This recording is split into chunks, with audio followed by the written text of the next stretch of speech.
मैं Rakesh sir the platform education centre private limited Patna से। मेरे दोस्तों, बदल जाओ वक्त के साथ या फिर वक्त बदलना सीखो। मजबूरियों को मत कोसो, हर हाल में चलना सीखो, हर हाल में चलना सीखो। मैं आपको हर हाल में चलने के लिए एक ऑफर प्राइस लेकर के आया हूं इलेक्ट्रॉनिक मैकेनिक ट्रेड के लिए मात्र 299 रुपये। आप बताइए, जिसको कि 6 से 8 महीने मुझे पढ़ाने हैं, उसके लिए मैं आपको मात्र 299 रुपये में ये पूरा का पूरा इलेक्ट्रॉनिक फाउंडेशन जो होगा इसमें आपको मैं लेकर आया हूं। अगर इसके साथ आप इंजीनियरिंग ड्राइंग भी पढ़ना चाहते हैं तो electronic mechanic trade with engineering drawing offer price है 499, जो कि 999 था, उसको सीधा 499 कर दिया गया। और सिर्फ अगर ट्रेड पढ़ना चाहते हैं तो आपको 299 रुपये में ये चीज उपलब्ध होगा। और लेकिन ये जो उपलब्ध है मात्र 14 फरवरी तक ही आपको ये ऑफर प्राइस है। मतलब ये जो 14 फरवरी आने वाला है वैलेंटाइन डे, वहां तक ही आपको ये वैलिडिटी जो है इसकी रहेगी। मतलब इतने के अंदर अगर आप एडमिशन ले लेते तो ये ऑफर प्राइस आपका वैलिड रहेगा। अदरवाइज आपको फिर 999 पे करना पड़ जाएगा 14 तारीख के बाद से, यानी 15 तारीख से। ठीक है। और इसकी जो वैलिडिटी रहेगी 1 ईयर प्लस रहेगी, यानी 1 साल तक आप इस कोर्स को देख सकते हैं, पढ़ सकते हैं, बार बार इसको देख सकते हैं, है ना। तो इन सब चीज़ों के लिए ये है। तो हम इसी से संबंधित कुछ सवाल देखना चाहेंगे।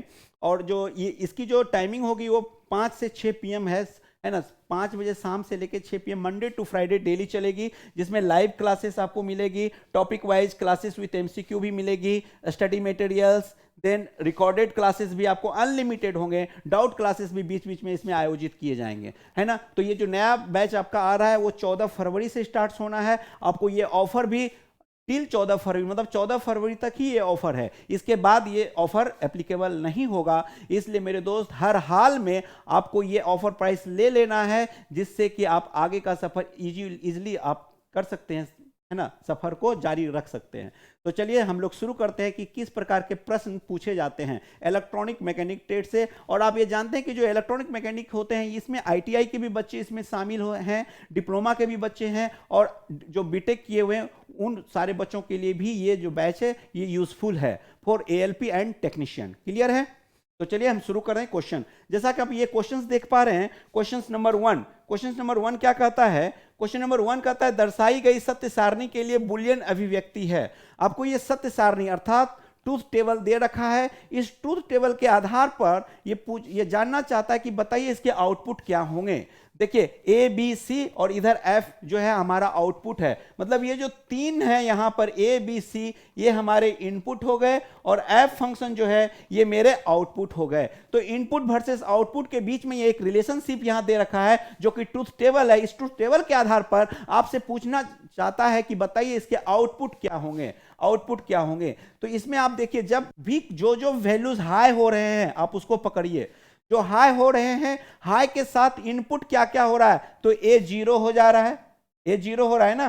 देखिए हाई के साथ A 0 हो रहा है, B क्या हो रहा है, 1 हो रहा है, और C क्या हो रहा है, C भी 1 हो रहा है। इसका मतलब A बार B C आप लिख सकते हो कि नहीं। इसके लिए, किसके लिए, जब F हाई हो जा रहा है तब के लिए A बार B C आप लिख सकते हो। सिमिलरली आप इसके लिए भी ऐसे ही कर सकते हो। मतलब A 1 है, A क्या हो रहा है, अगला A 1 हो जा रहा है, B क्या हो रहा है, B भी 1 हो रहा है, और C क्या हो रहा है, C 0 हो रहा है। इसका मतलब आप इसको लिख सकते हो A B C बार, क्योंकि 0 है ना इसलिए C बार, यहां A 0 है ना इसलिए A बार। और इन दोनों को हम लोग क्या कर लिए, प्लस के रूप में जोड़ दिए, क्योंकि ये सब फॉर्म के रूप में लिखा हुआ है। सम ऑफ प्रोडक्ट कहते हैं इसको। एक होते हैं सम ऑफ प्रोडक्ट और एक होता है पॉस प्रोडक्ट ऑफ सम, है ना। तो सम ऑफ प्रोडक्ट के फॉर्म में A bar B C plus A B C बार, इन दोनों में B कॉमन है, तो यानी रिजल्ट क्या आया, A bar C plus A C बार, यही आया ना।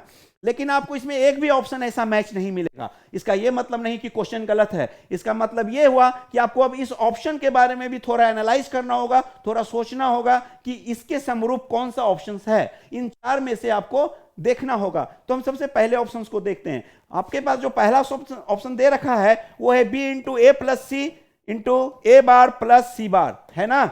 अब इसको देखिए, B को कॉमन है तो A into A bar plus A C bar plus A bar C plus C बार, ये चीजें मिल गई।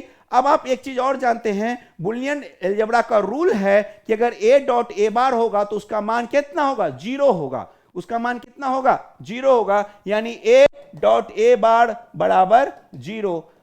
तो यहां पर a डॉट ए बार 0 हो गया, ये तो 0 हो गया ना, और फिर बचा क्या, a C bar plus a bar C, और ये भी तो 0 हो जाएगा, सी बार, ये भी 0 हो जाएगा, यानी क्या आया, b a C bar plus, आ गया ना, ये आपका जो इधर से लाए, इन दोनों के मदद से जो ये रिलेशन लाए, वही रिलेशन आपको यहां से भी ऑप्शन ए से मिल गया, अर्थात आपका ऑप्शन ए सही हो गया। देखो इस तरह के सवाल रेलवे मुंबई ने असिस्टेंट लोको पायलट 2014 में पूछा था। तो आपको यह आइडिया होना चाहिए कि हम कैसे सिंप्लीफाई कर लें कि ए बार और बुलियन अलजेब्रा के रूल्स के हिसाब से, उसके रूल्स जो 20 के 20 रूल्स है, उन सारे 20 रूल्स को आपको याद रखने होंगे कि वो रूल्स को कहां पर कैसे यूज करना है। क्लियर है? जब यहां तक समझ लिए तो चलिए हम लोग दूसरे सवाल में आते हैं। दूसरा सवाल भी बहुत लाजवाब है, कहता है what is the name of law Boolean expression a plus B is equal to B plus A, है ना। तो ऐसे सवाल के लिए आपको सोचना होगा कि जो लॉ होते हैं बुलियन अलजेब्रा के, वो 3 लॉ होते हैं। इन तीनों लॉ के बारे में आपको जानकारी रखनी होगी, तभी ऐसे सवाल आपसे बनेंगे। तो हम बात करते हैं लॉ क्या क्या होता है। तो पहला लॉ होता है कम्यूटेटिव लॉ, दूसरा होता है एसोसिएटिव, और तीसरा होता है डिस्ट्रीब्यूटिव लॉ। ठीक है, तो डिस्ट्रीब्यूशन भी पढ़ते हैं या डिस्ट्रीब्यूटिव। तो यहां पर जो पहला लॉ है, वो पहला लॉ का होता है formula commutative law of addition में a प्लस बी बराबर b प्लस सी, या फिर आपको a डॉट बी बराबर b डॉट सी भी लिख सकते हो। ये आपके जो हो गए हमारे कम्यूटेटिव लॉ हो गए। तो कम्यूटेटिव लॉ में ये कम्यूटेटिव लॉ ऑफ एडिशन हो गया, और ये वाला कम्यूटेटिव लॉ ऑफ मल्टीप्लीकेशन हो गया, कम्यूटेटिव लॉ ऑफ मल्टीप्लीकेशन हो गया। क्लियर है? मल्टीप्लीकेशन हो गया, है ना। इसी प्रकार से दूसरा जो है आपका एसोसिएटिव लॉ, एसोसिएटिव लॉ क्या होते हैं, तो a plus B plus C is equal to a plus B plus C, a plus B plus C. देखो एसोसिएटिव हो गया, एक बार a प्लस बी एक साथ है, इस बार b प्लस सी साथ में है, तो ये एसोसिएटिव लॉ ऑफ एडिशन हो गया। सिमिलरली इसको मल्टीप्लिकेशन के रूप में भी आप लिख सकते हो कि नहीं, इसको ब्रैकेट में ऐसे लिख दो, प्लस की जगह डॉट लिख दो, तो मल्टीप्लिकेशन का फॉर्म ले लिया कि नहीं। तो ये चीज हो गया हमारा associative law of multiplication. Clear हो रहा है? ठीक सिमिलरली अब डिस्ट्रीब्यूटिव लॉ की अगर हम बात करें, तो डिस्ट्रीब्यूटिव लॉ क्या होता है, डिस्ट्रीब्यूटिव लॉ होता है a into B plus C बराबर A B plus A C, A B plus A C, ये होते हैं। तो इसका मतलब क्या हुआ कि ये हमारा डिस्ट्रीब्यूटिव लॉ होते हैं, डिस्ट्रीब्यूटिव लॉ के एक ही फंक्शन होते हैं सिर्फ ये, जबकि कम्यूटेटिव लॉ के 2 होते हैं, एसोसिएटिव लॉ के भी 2 होते हैं। तो कम्यूटेटिव लॉ, ये सवाल पूछ रहा है कि बुलियन का a प्लस बी बराबर b प्लस ए, ये किस नियम को जाना जाता है, तो ये कम्यूटेटिव लॉ को जाना जाता है, यानी कम्यूटेटिव लॉ, क्रम विनिमय नियम। तो यह हुआ क्रम विनिमय नियम। तो क्रम विनिमय नियम केवल यही नहीं है, ये भी है, और ये कौन सा है, तो ये मल्टीप्लिकेशन का क्रम विनिमय नियम है। ठीक उसी प्रकार से ये वाला एसोसिएटिव लॉ है, अर्थात साहचर्य नियम है, तो ये साहचर्य नियम जोड़ का साहचर्य नियम है, उसी तरह से ये गुणा का साहचर्य नियम है, और ये वाला वितरण नियम है। समझ में आए? 3 नियम होते हैं बुलियन एक्सप्रेशंस को सॉल्व करने के लिए। तो ये 3 नियम में से ये वाला जो आपको क्वेश्चन दे रखा है, ये क्वेश्चन कम्यूटेटिव लॉ का दे रखा है। क्लियर है? चलिए नेक्स्ट सवाल पर आते हैं। नेक्स्ट क्वेश्चन कहता है, बहुत शानदार क्वेश्चन है, 4 इनपुट वाले बाइनरी डिकोडर। यहां पर डिकोडर की बात करें, आप जानते हैं कि 2 प्रकार के फंक्शन होते हैं, एक को कहते हैं एनकोडर, एक को कहते हैं डिकोडर। एनकोडर और डिकोडर दोनों के बारे में आपको जानकारी रखना अनिवार्य होगा, तभी ऐसे सवाल बनेंगे। तो पहला एनकोडर होता है और दूसरा डिकोडर होता है। एनकोडर और डिकोडर, एक क्या करता है, एनकोडिंग करता है, दूसरा का काम डिकोडिंग का होता है। जैसे फॉर एग्जांपल 4:2 लिए, 4:2 का मतलब हमारे पास 4 इनपुट होंगे। For example y0, y1, y2, y3, this is the input of encoder and it is y0 to y3 and 2 will be the output. क्या होगा आउटपुट में, आउटपुट यहां हमारा 2 होंगे, तो 2 में मान लेते A1 और A2, A1 और A2। सिमिलरली डिकोडर में क्या कर लेंगे, सिमिलरली डिकोडर में यहां हमारा A1 इनपुट एक ले लीजिए, दूसरा A2 इनपुट ले लीजिए। ये जो एनेबल पॉइंट होते हैं, इसके अकॉर्डिंग हमारे 4 आउटपुट हो जाएंगे। इस प्रकार से क्या हो जाएंगे, 2 इनपुट है तो 4 आउटपुट हो जाएंगे, और वे 4 क्या हो जाएंगे, y0, y1, y2, y3 हो जाएंगे। यानी 2:4, ये हुआ 4:2। This is encoder, this is decoder. समझ में आ रहा है? तो इनकोडर का मतलब, इनकोडर में जो इनपुट होते हैं वो ज्यादा होता है, इनकोडर में जो इनपुट होते हैं वो ज्यादा होते हैं आउटपुट से, जबकि डिकोडर में जो इनपुट होते हैं वो कम होता है। इनकोडर में जो इनपुट होते हैं वो कम होता है और आउटपुट ज्यादा होता है। ये बात ध्यान में रखना होगा। अब सवाल आइए, ये बेसिक कंसेप्ट अगर इतना पता है तो ऐसे सवाल बन जाएंगे, और ये सिकंदराबाद लोको पायलट 2010 में पूछा है। तो जो प्रीवियस ईयर क्वेश्चंस होते हैं उस पर इसलिए फोकस किया जाता है क्योंकि प्रीवियस ईयर क्वेश्चन से ही थोड़ा सा है ना, उसको थोड़ा सा ट्विस्ट करके एक नया क्वेश्चन को फ्रेम किया जा सकता है। तो अगर इस प्रकार के प्रश्न को बनाते हैं प्रीवियस ईयर क्वेश्चंस को, तो उसी को बेसिक कंसेप्ट मानते हुए अगर आगे तैयारी करते हैं तो आपको आगामी जो भी एग्जामिनेशन आएंगे एएलपी से या संबंधित या टेक्नीशियन, तो वैसे ही सवाल आपको पूछे जा सकते हैं। तो अब यहां पर देखिए, एक 4 इनपुट वाले बाइनरी डिकोडर, 4 इनपुट रहेगा। जब 2 था तो 4 हुआ, तो 4 था तो 16 होगा। कैसे सर बोले? तो इसलिए बोले क्योंकि फॉर्मूला होता है 2 पे पावर n। तो 2 पे पावर n का मतलब 2 पे पावर 2, 2 पे पावर 2 यानी 4। ठीक उसी प्रकार से जब 2 था तो हम 4 आउटपुट ले लिए। अब कह रहा है कि बताओ भैया 4 इनपुट रहेंगे तब कितना आउटपुट होगा? तो 2 पे पावर 4 बराबर 16। मार दीजिए आंसर 16। क्विक, तुरंत क्वेश्चंस देखिए, टिक आउट कीजिए। 40 सेकंड के अंदर आप क्वेश्चंस बना सकते हैं अगर आपको सही से कंसेप्ट पता है, ट्रिक पता है तो। चलिए अगले सवाल पे आते हैं। हाँ, तो मैं फिर से इस बात को दोहराना चाहता हूं दोस्त कि देखिए अभी क्या है, अभी ऐसा आपको ऑफर का समय मिल रहा है। ऐसे ऑफर्स बार बार नहीं आते मेरे दोस्त। मैं बार बार आपको कहना चाहूंगा कि इस तरह के ऑफर आपको आगे नहीं देखने को मिलेंगे, है ना। ये बहुत गोल्डन अपॉर्चुनिटीज है, आप इसका जरूर लाभ उठाइए, है ना। जो कि सिर्फ और सिर्फ अगर आप ट्रेड पढ़ना चाहेंगे, जो कि बहुत लंबी अवधि का ये कोर्सेस होते हैं, 8 महीना मिनिमम लग जाते हैं, 6 to 8 मंथ का ये कोर्स होता है। तो इसके लिए आपको पर डे 1 आवर पढ़ना है, मंडे टू फ्राइडे। तो उसके लिए आपको ऑफर प्राइस अभी है 299। आपके कितने साथी संगति 999 में पढ़ रहे हैं? ऑलरेडी कई बैचेज इसमें आ चुके हैं, मैं पढ़ा रहा हूं, 3-4 बैचेज को मैं पढ़ा रहा हूं। ये चौथा बैच इस तरह से आया है सेशन 4 का।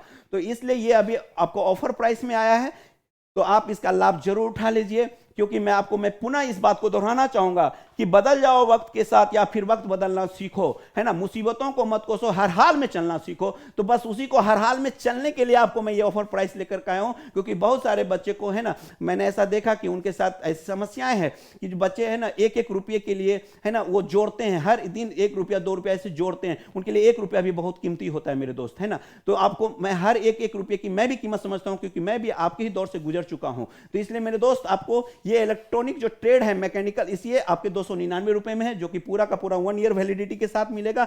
शाम में 5 से 6 PM में ये क्लासेस होगी, और ये 14 फरवरी से स्टार्ट हो रहा है, और ये ऑफर भी 14 फरवरी तक ही है। इसके बाद फिर 999 हो जाएगा, ठीक है। और अगर आप इंजीनियरिंग ड्राइंग भी इसके साथ पढ़ना चाहते हो तब आपको 499 लगेगा, ठीक है। और ये जो है 14 फरवरी तक ये भी है। चलिए अगले सवाल पे हम लोग आते हैं। अगला सवाल क्या कर रहा है? देखो, ये सेमीकंडक्टर का सवाल है, अर्धचालक, है ना। तो अर्धचालक क्या होता है? आप जानते हैं जिसकी वैलेंसी 4 हो गई, फॉर एग्जांपल सिलिकॉन, जर्मेनियम। तो सिलिकॉन और जर्मेनियम हमारे अर्धचालक है। और अर्धचालक जो होते हैं 2 प्रकार के होते हैं। समझना है, इसका बेसिक कंसेप्ट को अगर समझ लेंगे तो ऐसे चाहे कितने भी सवाल पूछे जाएं आपसे बन जाएंगे। तो यानी अर्धचालक 2 प्रकार के होते हैं, एक को कहते हैं शुद्ध अर्धचालक, दूसरे को कहते हैं अशुद्ध अर्धचालक। इसी को इंग्लिश में हम लोग इंट्रिंसिक सेमीकंडक्टर और एक्सट्रिंसिक सेमीकंडक्टर। तो जो शुद्ध अर्धचालक है इसी को कहते हैं इंट्रिंसिक, ध्यान देंगे, सेमीकंडक्टर, SC लिख दिया, मतलब सेमीकंडक्टर।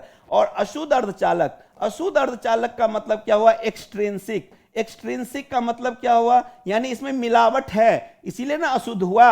एक्सट्रिंसिक का मतलब हो गया इसमें मिलावट किए। तो ये प्रश्न भी एक पूछता है कि अर्धचालक में मिलावट की प्रक्रिया को क्या कहते हैं? तो डोपिंग कहते हैं। एक टेक्निकल वर्ड है डोपिंग। तो यानी डोपिंग जब हम करते हैं तब हमको एक्सट्रिंसिक सेमीकंडक्टर मिलता है, और जो प्योर सेमीकंडक्टर होते हैं वो हमारे सिलिकॉन और जर्मेनियम हो गए। तो यानी यहां पर अब अशुद्ध अर्धचालक फिर 2 प्रकार के होते हैं, एक को कहते हैं पी टाइप और एक को कहते हैं एन टाइप। तो यहां देखिए पी टाइप और फिर N type, P type N type. तो 2 प्रकार के सेमीकंडक्टर बन गए ना, पी टाइप एन टाइप। अब पी टाइप में ट्राइवेलेंट यूज करते हैं। ट्राइवेलेंट का मतलब त्रिसंयोजी, यानी जिसके बाह्यतम कक्षा में कितने इलेक्ट्रॉन? 3 इलेक्ट्रॉन। और एन टाइप का मतलब 5 संयोजी मिलावट कर देते हैं। 5 संयोजी का मतलब जिसके बाह्यतम कक्षा में कितने इलेक्ट्रॉन? 5 इलेक्ट्रॉन। तो त्रिसंयोजी का मतलब बोरोन, एल्युमिनियम, गैलियम, इंडियम, ये सारे हमारे त्रिसंयोजी हैं। जबकि पंचसंयोजी में कौन कौन आते हैं? फास्फोरस, आर्सेनिक, एंटीमनी, बिस्मथ, है ना। तो ये सारे हमारे पंच संयोजी में आते हैं। मेरे दोस्त यहां पर अगर पी टाइप माने अगर आप सिलिकॉन या जर्मेनियम में इंडियम जोड़िएगा, देखो दोस्त आईएन लिखा हुआ है ना, फोटो देखो, फोटो जर्मेनियम जर्मेनियम जर्मेनियम, चारों तरफ से जर्मेनियम है और मिला दिए क्या? इंडियम। मिला क्या दिए? इंडियम। इंडियम का मतलब देखो ये इंडियम यानी त्रिसंयोजी तत्व मिला दिए। जब त्रिसंयोजी तत्व मिला देंगे तब हमको क्या मिल जाएगा? पी टाइप मिल जाएगा। आंसर हो गया पी टाइप। जबकि हमको अगर फास्फोरस, आर्सेनिक, एंटीमनी या बिस्मथ मिलाते तब हमको क्या मिलता? तब हमको एन टाइप मिलता। तो बस ये क्वेश्चंस को, है ना, बहुत आसान सा क्वेश्चन था। बेसिक कंसेप्ट इसके यही है। अगर ये कंसेप्ट आपको पता है तो ऐसे सवाल आपको इजीली बन जाएंगे और ये सारे सवाल आपके लोको पायलट में ही आए हुए हैं। चलिए हम अगले सवाल पर आते हैं। अगला सवाल कर रहा है, देखो दोस्त ये जो है ना, ये फोटो जो है ना, इसको डायोड कहते हैं। डायोड में ऐसा यानी ये पी टाइप होते हैं और ये एन टाइप होते हैं, ठीक है। इधर पी यानी पॉजिटिव, इधर एन यानी नेगेटिव, है ना। तो पॉजिटिव का मतलब इधर एनोड और इधर कैथोड, कैथोड, ठीक है दोस्त। तो पॉजिटिव नेगेटिव, एनोड कैथोड। तो पूछ रहा है कि इधर वाई, वाई का मतलब ये वाई, इस साइड में, ये साइड में जो है चित्र में जो प्रदर्शित डायोड वाई है, ये वाई कैथोड है कि एनोड है? तो कैथोड है ना दोस्त। तो आंसर मारिए कैथोड, एकदम सिंपल। यानी डायोड जो होते हैं पी टाइप और एन टाइप के संयोजन से मिलते हैं। यानी आप ये भी कह सकते हो कि इधर अगर पी टाइप है और इधर एन टाइप है तो ये पी और एन मिला के एक डायोड बन गया, जिसमें ये दो टर्मिनल हो गए। This is called diode. समझ में आया दोस्त? तो ऐसे ऐसे सवाल मिलते हैं। मैंने आपको 5 एक डेमो के रूप में आपको मैंने दिखाया कि किस तरह आपको, मैं सिलेबस भी मेरे YouTube पर यहां पर रखे हुए हैं, आप सिलेबस भी देख सकते हो कि सिलेबस कितना डिफरेंट है इलेक्ट्रिशियन से। इसलिए अभी कभी मत नहीं समझ लेना कि जो इलेक्ट्रिशियन है वही इलेक्ट्रॉनिक्स भी है। Both are entirely different. Electrical अलग है, इलेक्ट्रॉनिक्स अलग है। इलेक्ट्रॉनिक्स के पोर्शन इलेक्ट्रिकल से 2 चैप्टर ही सिर्फ मैच करते हैं, बाद बाकी टोटली इंटायरली डिफरेंट है। तो आप डिफरेंट जो है वो सवाल आपसे पूछे जाएंगे एग्जामिनेशंस में, जैसा कि मैंने अभी आपको दिखलाया। तो बच्चों आप लोग, ये ऑफर प्राइस है, इसका जरूर लाभ ले लीजिए, ठीक है। इतना ही मैं कहना चाहूंगा। चलिए, थैंक यू, जय हिंद, बाय।